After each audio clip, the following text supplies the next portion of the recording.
comparing it with the transformer, we have seen that it can that it has got the same type of equivalent circuit, the equivalent circuit transformer and the induction motor.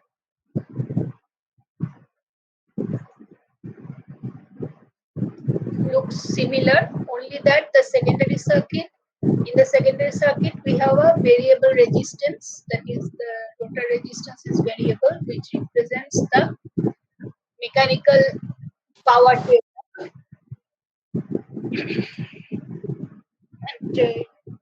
and there are other dissimilarities also, that is in the actual circuit the rotor frequency is also different, but the equivalent circuit we have seen that the quantities are referred to the stator side at supply frequency only. So just the look of the equivalent circuit is very similar to the transformer equivalent circuit. So the parameters, the transformer equivalent circuit parameters we obtained from no load test and short circuit test. Similarly, we have test equivalent those two tests for induction motor to determine the equivalent circuit parameters. These are the no load test, also called the running line test, and the block rotor test, which is equivalent to the short circuit test. And here also we measure the DC resistance by DC voltmeter ammeter method. Now, first is no load test or running light test. Here the motor is given, we give the full rated voltage at rated frequency, and the motor is allowed to run without load, and we measure the applied power voltage V no load, the input current drawn by the motor I no load, and the input power P no load. That so similar, referring to the equivalence we know that the sleep at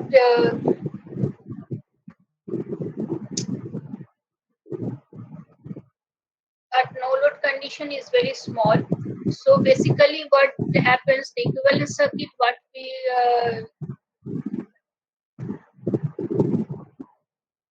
we have considered earlier. So here we have the secondary circuit. In the secondary we have the secondary that rotor impedances, that the rotor resistance, rotor reactance, and the variable resistance representing the mechanical output. So if sleep is small, then this resistance, the variable resistance, becomes the total rotor resistance plus the resistance, the variable resistance representing the mechanical losses, that is equal to R2 dashed by S, where S is the sleep. Now, if sleep is very small, that quantity becomes very large compared to all the other parameters. So, this secondary circuit can be considered as almost open circuit, because this current flowing in this portion of the circuit will be very small. So, under no load condition, the equivalent circuit we can approximate by this. So this is a part phase equivalent circuit. So V no load is a part phase applied voltage, I no load is a current drawn. So from here we know that the Z no load, or the total impedance of the no load condition, will be the applied voltage divided by the current, V no load by I no load. Now, R no load. Now, under no load condition, there is no output. So basically, it is the losses. So we consider the total P no load as the total losses, no load losses. So that total no load loss divided by the no load current squared is R no load, which is no load resistance. Now, to not confuse no load resistance with R1. This is not R1 because this V no load consists of losses. In this loss, we have the core loss and the windage and bearing friction losses. So that loss divided by current square will be R no load. So actually we have not represented the losses in the circuit. So whatever we are getting, that is not R1. That is just equivalent no load resistance. So the no load impedance will be root over of Z no load square, no load reactance X no load will be Z no load square minus R no load square, root over of that. So this X no load from the circuit, you can see this will be Xm plus X1. So Xm plus X1, it is sometimes represented by X1, capital X1. It is called the self-inductance of the stator. Self-inductance is the leakage inductance plus the magnetizing reactance. So and the losses, this P no load part I have expressed here, this is the obviously the part phase power because that I have divided by the current square. So our total no load loss, also called the rotational losses, which actually includes the core loss plus the windage and bearing friction loss, is given by M. M is the number of phases into P no load minus I no loads R1. Now, if you remember the transformer case, in that case, actually, the no load current was very small, only some 2 to 4% of the full load current. So, the no load copper loss is I square R1 that was neglected. So, the no load power, what we read it, was considered to be equal to the core loss. Obviously, there was no windage and bearing friction loss because transformer is a static equipment. But here, we cannot neglect the copper loss in the stator circuit because the current is considerable. The no load current is 30 to 50% of the rated current. So, considerable copper loss will be there. So the no load power minus the per phase no load copper loss, that will be into the number of phases, will give you the rotational losses. So from the no load test, we can get the no load reactance X no load, which is equal to X1 or the stator self-inductance, and we can get the rotational losses PR. Now, if we plot the rotational losses versus the voltage, that curve is a nonlinear curve like this because the predominant loss in the rotational losses is the core loss, which is more or less, it has got two components. If you remember, the eddy current loss and the hysteresis loss, and it is non-linearly increasing with voltage. So what happens, this curve is obtained if we say the motor is running under no load condition. This is the rated voltage. Then if we go on reducing the voltage and rate the voltage, current and the power under that condition, and calculate the rotational losses for each voltage and plot, we will get a curve like this. Now here, actually, when the voltage becomes zero, the loss is not zero. So this is actually the friction and windage loss. This is the actually what happens, the motor stalls just before we go to V equal to zero. Somewhere here the motor stalls, and we get that rotational and losses of the motor from there. So it can, the rotational losses can be separate out also. So once we get the rotational losses, then this is the total. We get the frictional windage losses. Now this is the total rotational losses. That minus the frictional windage loss will give you the core loss. So we can separate the losses: the friction windage loss the core loss. And obviously, we can determine the I squared loss by measuring the resistance R1. Now, this R1 is measured by DC voltmeter ammeter method. The same circuit is used as we used for the armature resistance measurement of a DC circuit. But actually, what we will get from this experiment is a DC resistance. Now, you know that AC resistance actually slightly is more than the DC resistance because of the unequal distribution of current, AC current within the conductor. So the value we get is multiplied by a factor of 1.1 to 1.3 depending on the size and shape of the slot to get the actual AC resistance of the circuit. So we get the resistance from there. Now next comes the block rotor test. Now this is the equivalence circuit we are considering. Under block rotor condition, this will be the equivalence circuit because our slip is 1.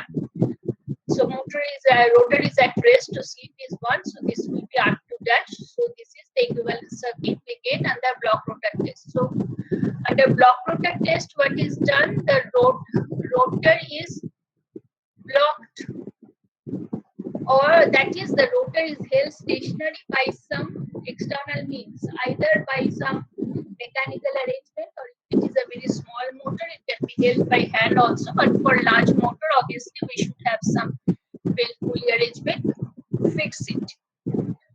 So holding the rotor at rest, voltage is applied to the stator side. Obviously, we cannot apply the full voltage because the current will be excessively high. So, reduced voltage is applied and voltage is gradually increased so that we get a rated current circulating in the motor. So, under this condition, we measured the applied voltage VBR. The current is IBR, block rotor current, and PBR, the block rotor phase power input. Then actually when we are talking about the equivalence circuit, that is valid for a particular voltage and frequency. So our parameters we should determine at the rated voltage, but it is not possible to carry out the block rotor test at rated voltage. So we perform it at rated reduced voltage, and then considering that the relationship is more or less linear because the power factor will remain more or less constant from the equivalent circuit. You can see that power factor will remain more or less constant. So we can get the block rotor power at rated voltage, that is PBR. It is the measured block rotor power per phase. Then P short circuit, if you consider it P short circuit, it is the block rotor power per phase at rated voltage. So it is PBR into V1 by VBR square, where V1 is the rated voltage. Similarly, IBR, if it is the block rotor current at per phase, it is the measured value. Then the short circuit current here, that is the block rotor current at per phase at rated voltage, will be IBR into V1 by VBR. VBR is the block rotor voltage per phase. So our ZBR, or the block rotor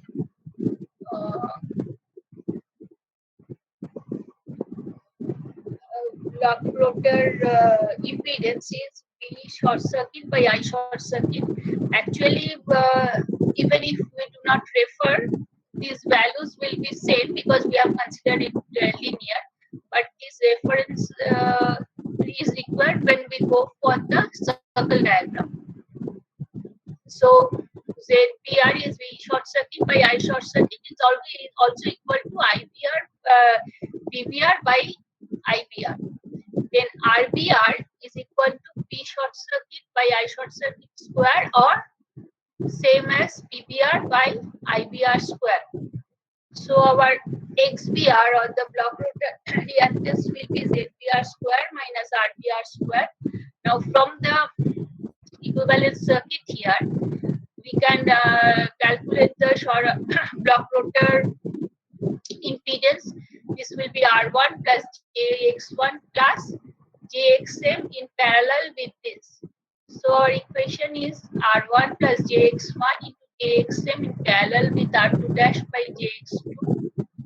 So this is JXM into R2 dash by JX2 divided by R2 dash plus J into R2 X2 dash plus XM.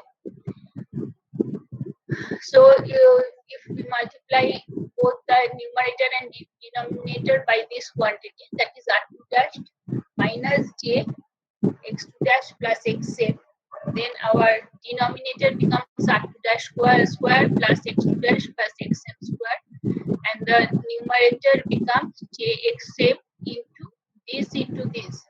That is R2 dash square minus R2 dash into X2 dash plus XM plus J X2 dash R2 dash plus JX2 minus, this is minus J square, so this is plus X2 dash into X2 dash plus XM. Now if we expand, this will be minus J R2 dash X2 dash minus J R2 dash XM plus J R2 dash X2 dash plus X2 dash into X2 dash plus XM. So these two will cancel out. So we will have R2 dash minus J R2 dash XM plus X2 dash plus this X2 dash plus XM. We can write to these are capital X2, which is the rotor circuit self inductance. So these two, if we separate out the imaginary and real part, so for the real part we will have this minus J and J, that will be plus J, so R2 dash XM square divided by this, and for the imaginary part JXM into R2 dash square plus X2 dash plus capital X2. So equating XPR or the block rotor reactance will be X1 plus XM into R2 dash plus X2 dash plus capital X2 divided by R2 dash square plus X2 dash square. This is right at X2 dash square. So if we take out X2 dash out, so this will be R2 dash square plus X2 dash plus small X2 plus X2 dash, and this will be R2 dash square plus X2 divided by X2 plus X2. So this quantity R2 dash square by X2, that will be very small because your R2 dash, that is the resistance, refer to the similar side, the magnitude will be very small compared to capital X2, which is the rotor self inductance. So neglecting that, we will have XPR is equal to X1 plus X2 dash into XM plus by XM by X2.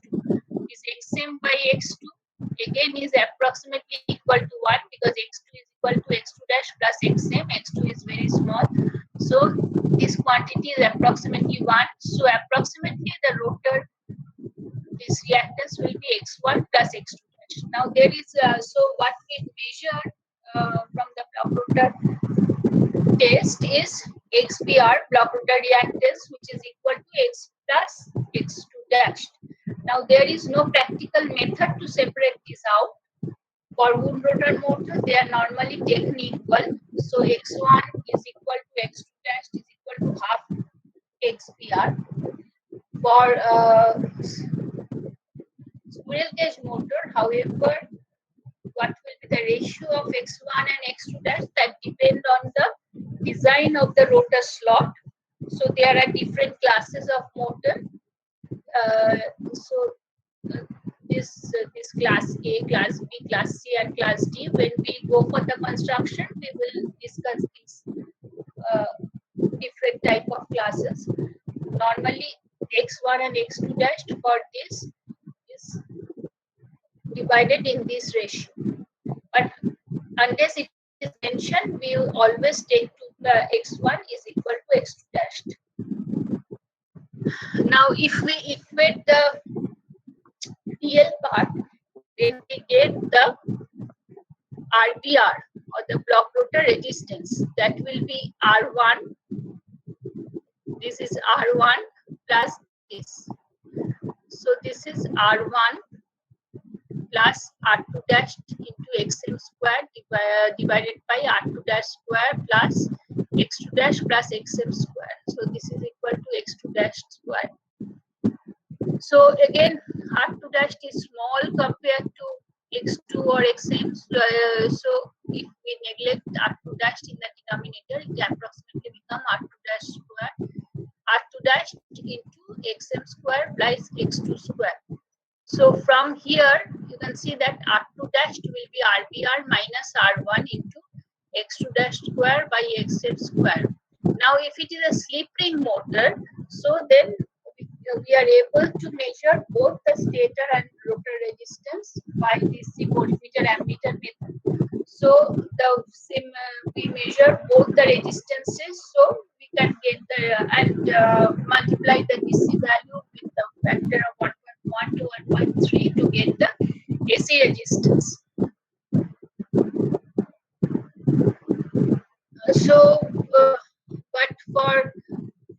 So this equation is not important for slip ring motor, but for squirrel cage motor, where it is not possible to measure the secondary resistance R2. There we measure R1, and from there, and from the block rotor test we determine RBR and thus calculate R2 dash. So for the squirrel cage motor, we determine R2 dash from this equation, from the block rotor test data. So from no load test data, no load or running light test, we get the stator self-inductance X1 and the rotational losses. And from the block rotor test, we get the leakage reactances X1 and X2 dashed, and getting normally it is taken as X1 is equal to X2 dashed, and knowing X1 from the self-inductance of the stator from the no load test, we can determine the magnetizing reactance Xm.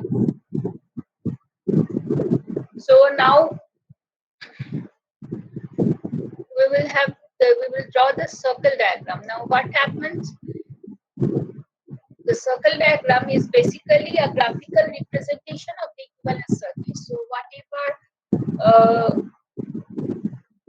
informations are available from the equivalence circuit are also can be obtained from the circle diagram. But the advantage is that it is a graphical representation, and once it is drawn, it has to be drawn to scale. By measuring, we can get all the quantities very easily. Now, when we use the digital computer, then it is not we can solve the equivalence circuit very easily. But when it was solved by hand calculation, then this equivalence circuit, if we go to the equivalence circuit, say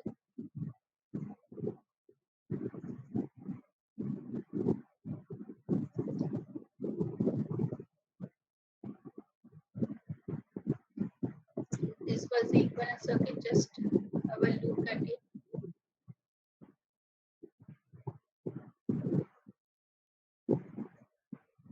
This was the even without considering the pole loss resistance, this was the equivalence circuit, and from here you can see that this resistance is variable. So for each and every to solve to get the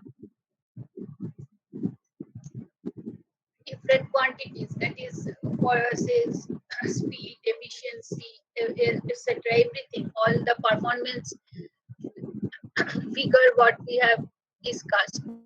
So it has to be solved multiple times for each and every value of sleep, and we cannot go for the approximate.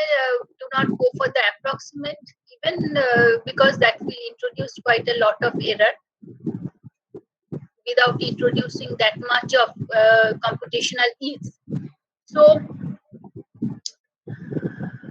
uh, this equivalent circuit was represented by the circle diagram, where once we have drawn the circle diagram, all the informations were available easily, very easily.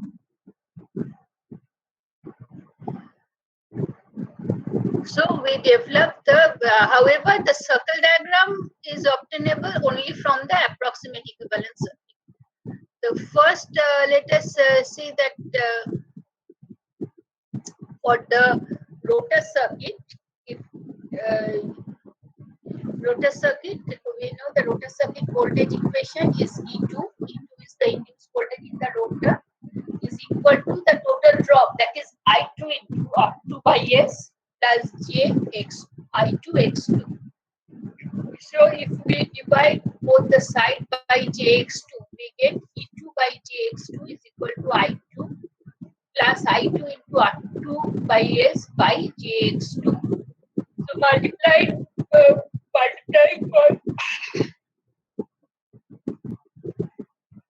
this J, if we take our this multiplying by minus J square, because minus J square, you know, it is 1.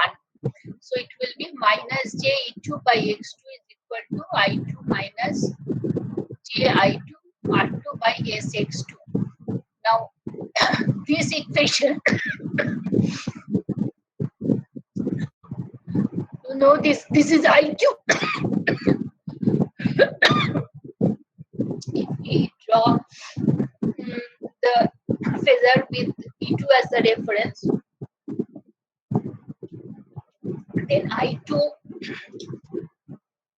is I2 will lag E2 by an angle which is equal to tan inverse of A SX2 by R2. Now this phasor Ji2 R2 by SX2 lags I2 by 90 degree, and this phasor E2 by minus J E2 by X2 lags E2 by 90 degree. So if we take E2 as reference, then this is I2 lagging E2 by tan inverse of SX2 by R2. Now this is the phasor lagging I2 by 90 degree, is minus J I2 R2 by SX2, and this phasor minus J E2 by X2 lagging E2 by 90 degree. Now summation of this I2 and this is equal to this. So this plus this is equal to this. So the angle between these two is 90. That we know because this is minus J of this. So as sleep S changes, current I2 will change. And this quantity, this is the diameter, this phasor, the magnitude is constant because E2 voltage is constant, X2 is a parameter that is also substantially constant. So this is constant. So if this is constant and this angle is 90, so the locus of I2 is a circle with diameter is equal to this. So basically the locus of the secondary current is a circle. This you can, if you remember in your principles, you have done the current locus. This is basically a variable resistance circuit. So the variable resistance with constant voltage input, the variable resistance we have. So the current locus will be a circle. But this is basically the secondary current. But we are interested in the primary current. Now in the primary circuit, the supply voltage V1 is, if we go for the approximate equivalent circuit, because this is only obtainable from the approximate equivalent circuit. That is, if we remove the magnetizing branch to the input side, then our total if this reactance will be x1 plus x2 dash, resistance will be r1 plus r2 dash by s. So our supply voltage is I2 dash into r1 plus r2 dash by s plus j into x1 plus x2 dash. Again, if we divide by this jx1 plus x2 dash, so and multiplied by minus j square, then it will get, this equation is similar to this equation in the form. The form is similar. So we will have minus j b by x1 plus x2 dash is equal to I2 dash minus j I2 dash into r1 plus r2 dash by s divided by x1 plus x2 dash, where theta 2, that is the angle between V and I2 dash, will be tan inverse of x1 plus x2 dash divided by r1 plus r2 dash by s. So comparing with this equation, we can conclude that the locus of this current also is a circle whose diameter will be given by this b by x1 plus x2 dash. So the locus of the current input to the induction motor can be considered to be a circle. So actually, I will continue in the next class. But what is circle diagram? Actually, we can draw from the no load and block rotor test data. This is the circle diagram. Actually, what we get, this is the equivalent, this is the approximate equivalent circuit. This is the approximate equivalent circuit. So from the, if we take V as the reference, V is the input voltage. So the phasor, that is V by x1 plus x2 dash minus jb by x1 plus x2 dash, will lag V by 90 degrees. So this is this phasor. Now I2 dash will lag V2 by angle theta 2, but theta 2 is given by this tan inverse of x1 plus x2 dash divided by r1 plus r2 dash by s. Again, this phasor, that is minus j I2 dash into r1 plus x2 dash by s by r2 dash by s by x1 plus x2 dash, is lagging I2 dash by 90 degrees. So this plus this is equal to this. So either write in this way, or if we shift here, then this plus this is equal to this. Again, this magnitude of this phasor is constant because supply voltage V is constant, these parameters are constant, and this angle should be always 90 degrees. So the locus of current I2 dash is a circle whose diameter is OB. Now, this is the basic circle diagram. Now, what happens? This is true for all values of S. Now, what happens at block rotor? Under block rotor condition, S is equal to 1. So, if we get the block rotor current for rated voltage and plot it, this will be the block rotor current. Then this point also should lie on the circle. So basically, when we draw the circle diagram, we draw it from the, now one thing here, it is I2 dash, not I1 actually, because here this is the I1. So this is the current we are measuring. So to get I1, what we do, we shift this by this amount. That is, we take V1 as a reference here. From this point, we draw the no load current I0 is the no load power factor angle. From the tip of the no load current, we draw a line parallel to the horizontal axis. Now if we draw the circle diagram here on this line, then from this point to any point on the circle, that is I2 dashed, and this is our no load current I0. So our I1 is I0 plus I2 dash. So I1 will be given by any phasor, that is, if OA is I2 dashed, then O dashed A will be our I1. So this will give the locus of the stator current. Now, how to draw this? This is drawn from no load and block rotor test data. We have already have the no load test data. So this is a voltage. This is a no load current lagging the voltage by no load power factor angle. Now, from the tip of the no load current, we draw a line parallel to the horizontal axis. Now, we know that the block rotor current should also be a point on the circle diagram. Now, that is only for rated voltage conditions. So that's why when we have calculated the short circuit power and short circuit current as the block rotor current and then rated voltage. So that value of the current, if we plot that current, draw that current from O dash P is the block rotor current at rated voltage.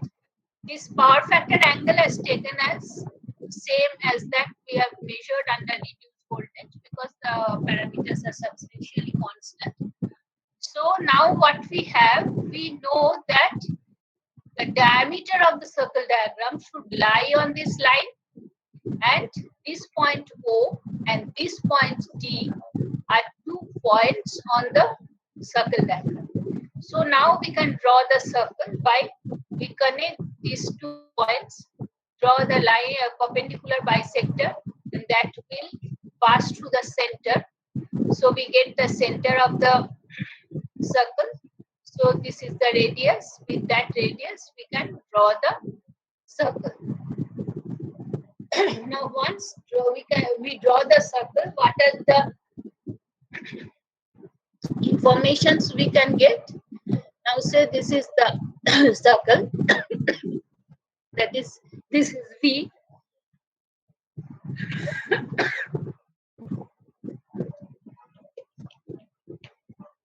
So we have drawn V. This is the no load current. This is the no load power factor angle. So this is the line parallel to the x-axis, and this OC here is the block rotor current, and this is the block rotor power factor angle. So these two are the points on circle diagram. So we have drawn these two points, and we have drawn the perpendicular bisector which passes to this point O dash, which is the center of the circle diagram. So we can draw the circle here. So OA is no load current, OB is full load current, OB is full load current, OC is the block rotor current.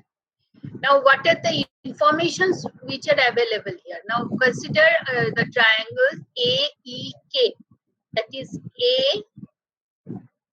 AEK, this small triangle, AHC, triangle AHC. Now, this is a block rotor current, we have dropped a perpendicular. So, AHC. These are similar triangles. Why these are similar triangles? This is basically this is a perpendicular. This is also perpendicular to the x-axis. So these two are parallel lines. So these triangles are similar. So these triangles are similar. AE by AH, AE by AH should be equal to KE by CH.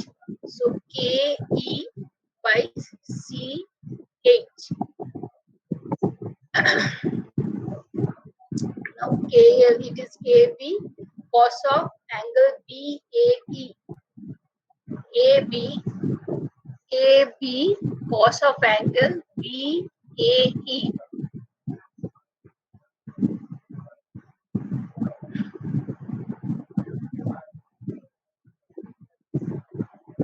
This is cos of angle, this AE. Basically, this are replaced by this. So this is AE. AE is this. Now consider this triangle BAE. So AE is equal to AB cos of this angle. Similarly, AH is, we are considering this triangle. So AC cos of CAH. From angle BAD, from angle BAD, this angle. All these triangles are right angle triangle. This angle is right angle. So angle cos angle BAD, cos of angle BAD, cos of this angle, which will be this divided by D. That is BA divided by AD. BA divided by AD. This is equal to cos BAE because BAD and BAE are same. So similarly, CAD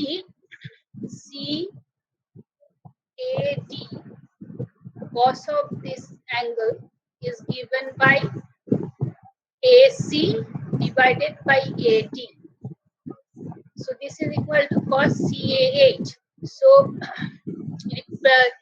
from here we have got KE by CH. KE by CH was AB cos of BAE by AC cos of CAH. Now cos of BAE is replaced by this AB by AD. Cos of CAH is replaced by AC by AD. So we get AB square by AC square. So KE by CH are proportional to AB square by AC square. Now AB and AC, these are currents. So basically if we multiply it by the resistance, so this AB square is I2 dash square for under full load. If we consider this is a full load current, and this is I2 dash square under block rotor current condition. So total I2 dash square into R1 plus R2 dash by total I short circuit square into R1 plus R2 dash. So KE by CH will give the total losses plus stator plus rotor copper loss. So how to separate this? Now under block rotor condition, this is the total loss. Now if we divide this CH in the ratio of rotor resistance into stator resistance, we get this point A. And if we connect this, then it cuts KE and L. So KL and LE will give rotor copper loss and stator copper loss. So now look into this full load current. Now this total BE dash, this vertical component, this is basically I1 into cos theta 1. So this is basically the active component. So this is gives power input. So we have drawn the circle diagram with the current scale. So if we multiply it by the voltage, it will give the power scale. So for any particular current OB, a drop from B to BE dash is the total power input. Now EE dash is the no load power input, so that is the constant losses, considering neglecting the no load resistance. So this is constant losses. So BE is the total, this is total B, E dashed is the total input, E dashed is the constant loss, and KE is the total copper loss we have seen. So this is the constant loss plus copper loss. So total input minus the losses. So this is B into K. So BK will give you the output. So we can now get the efficiency. Efficiency is output BK divided by BE dashed. Now sleep, if you remember that sleep is rotor power input is equal to rotor copper loss divided by sleep. So your sleep is equal to rotor loss divided by the rotor input. So rotor loss is KL. So KL divided by rotor input BK will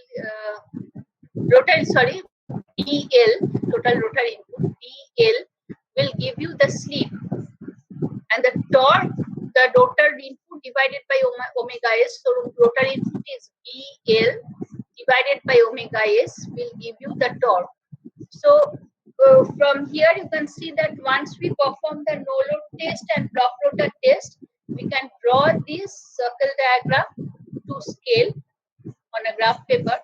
Then for any current OB, we can draw a perpendicular and we have to measure the quantities and multiply it by the factor, and we will get all these things, that is the power input, constant loss, copper loss, power output, efficiency, sleep, and torque. So for each and every